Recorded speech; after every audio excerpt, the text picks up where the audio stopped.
Assalamualaikum warahmatullahi wabarakatuh. Perkenalkan, nama saya Dimas Gunawan, MPM 260-218, mahasiswa Universitas Islam Kalimantan Muhammad Arsyad Al-Banjari, Banjarmasin, Fakultas Teknik, Prodi S1 Teknik Sipil, kelas reguler pagi, Banjarmasin.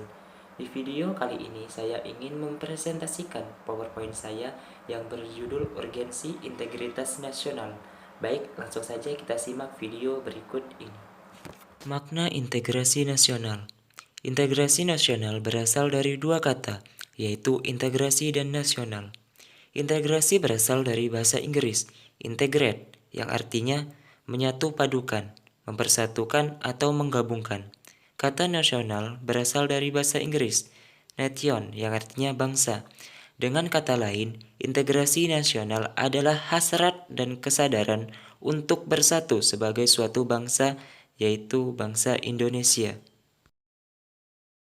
Jenis integrasi nasional. Integrasi nasional bisa diterapkan dalam berbagai bentuk atau jenis.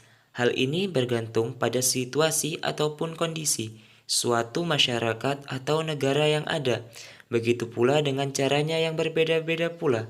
Adapun beberapa jenis integrasi nasional adalah sebagai berikut. Pertama, integrasi asimilasi. Kedua, integrasi akulturasi. Ketiga, integrasi normatif. Keempat, integrasi instrumental. Kelima, integrasi ideologis. Enam, integrasi fungsional. Tujuh, integrasi koersif. Integrasi asimilasi merupakan penggabungan dua atau lebih kebudayaan yang menghilangkan ciri khas kebudayaan aslinya yang diterima oleh masyarakat. Dalam hal ini, negara berusaha meleburkan beberapa kebudayaan agar dijadikan menjadi satu kebudayaan yang sifatnya lebih mudah diterima oleh semua masyarakat. Pastinya, hal itu bertujuan untuk mewujudkan integrasi nasional di tengah keberagaman budaya dan sosial masyarakat. Cara ini cukup efektif untuk mencegah adanya saling klaim ataupun sifat etnosterisme.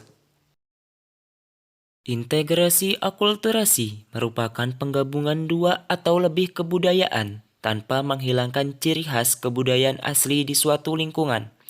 Pemerintah atau negara bisa menjadikan cara ini sebagai suatu hal yang cukup inovatif dalam menciptakan persatuan dan kesatuan masyarakatnya. Meskipun demikian, juga tetap menghargai dan memelihara nilai-nilai budaya tertentu dengan baik sebagai bentuk identitas budaya maupun sosial. Integrasi normatif terjadi karena keberadaan norma-norma yang berlaku dan mempersatukan masyarakat sehingga integrasi lebih mudah dibentuk. Dengan berlakunya norma tersebut, artinya masyarakat telah bersatu dan sepakat untuk menjalankan dan bisa menaatinya. Jadi adanya norma tertentu bisa mempersatukan masyarakat yang beragam di suatu negara.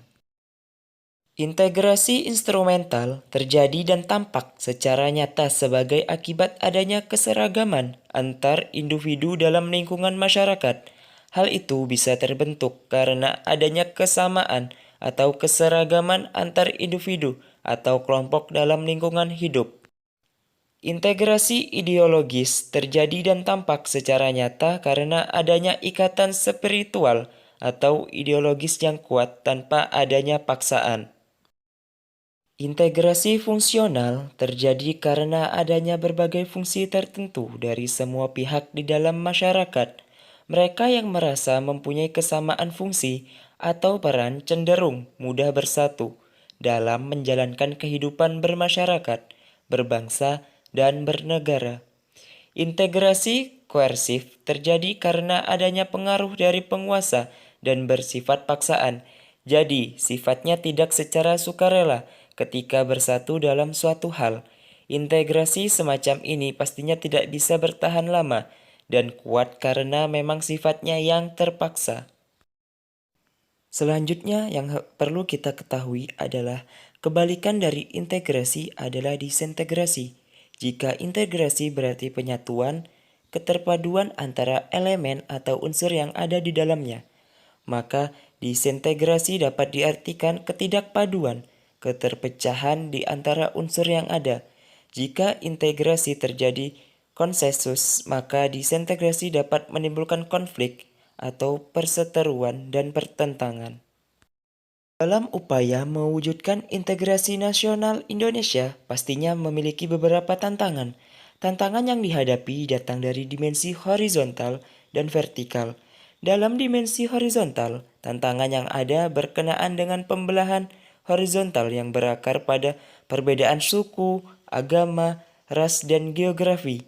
Sedangkan dalam dimensi vertikal, tantangan yang ada adalah berupa celah perbedaan antara elit dan massa, di mana latar belakang pendidikan kekotaan menyebabkan kaum elit berbeda dari massa yang cenderung berpandang tradisional. Jadi dapat disimpulkan bahwa integrasi nasional merupakan suatu hal yang sangat penting yang harus ada di suatu bangsa untuk bisa menyatukan berbagai macam budaya yang ada di bangsa tersebut. Demikian presentasi dari saya. Salah hilaf mohon maaf. Wassalamualaikum warahmatullahi wabarakatuh.